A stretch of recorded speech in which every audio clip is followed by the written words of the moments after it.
All right, so as you can see, this kind of creates a bit of a problem, right? When we start talking about, whether or not we should,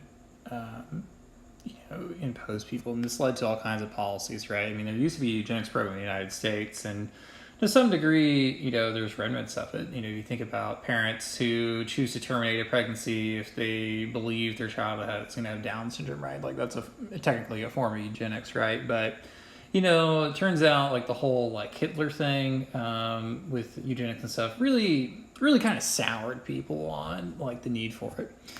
And so we have this situation where, we have a lot of questions about, what do we do to people? Do we imprison them? Do we do anything with them? So there's a lot of questions about what to do with physical characteristics. Is this morally correct? It's this sort of like Minority Report situation. If you don't know what Minority Report is, drop whatever you're doing. Go watch a movie wherever you watch movies and watch Minority Report's movie with Tom Cruise, came out years ago. It's like psychic babies in a pool predict who commits crime, and if that doesn't capture you, I don't know what will, right? The pinnacle of American cinema.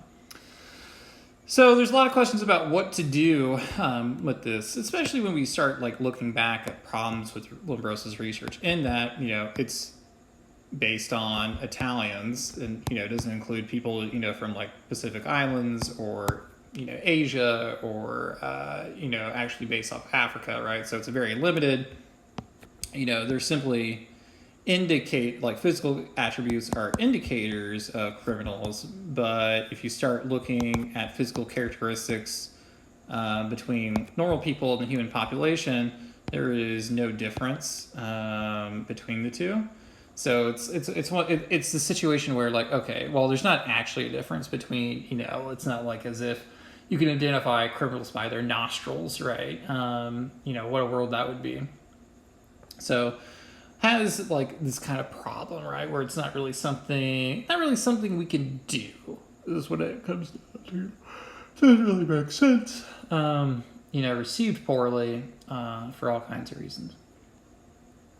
So it kind of goes to bed for a bit, to a point where, like it's almost like super taboo. I had a professor one time who he was looking at a relationship between, like smoking, so smoke, and like like women who smoked, and then like the babies, and then find out if there was any like relationship and delinquency. And apparently he got called like, a Nazi or something in peer review. So, I mean, like it leaves a lot of bad taste in people's mouths. And it also, I think it would be fair to say that we probably shouldn't imprison people, when they haven't done anything wrong, right? I think that would be fair to say in most cases. Because why do we want to do that? Doesn't make sense to me. So the issue sort of becomes is like, what do we do with this information? So it kind of goes to bed for a little bit, but there's still, like brewing other fields like biology and, like genetic studies and things like that, maybe we can and should do something or change our approach, right? Because, we know that genes do something to people, right? So if we think about like other biological factors that could happen, right? It's more than just looking at genes, and it's more than just like imprisoning people. I think most people accept that it is, we didn't mean to zoom, that it is wrong to lock up, punish before someone commits an action.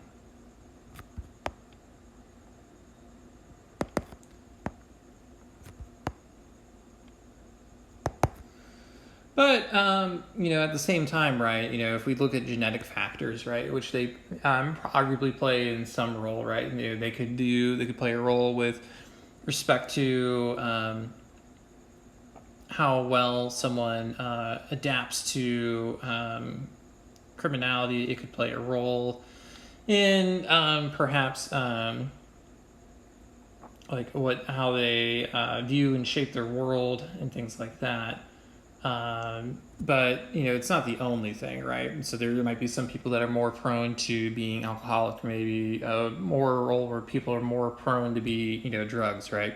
We know that there are these predispositions, but they don't act in isolation, right? We all react differently, we all adapt differently, and so what is it that makes that difference? Enter this belief then that there are genetic factors that play a role as well as environmental sections, right? So this line of research assumes, right, that there are genetic factors. So, maybe you are more prone to be impulsive or, risk-taking, or you have heightened testosterone, so it makes you more likely to fight. And when you combine that with, things like poverty, or with, you combine something like poverty, or with, lead in water, how does this lead to more crime?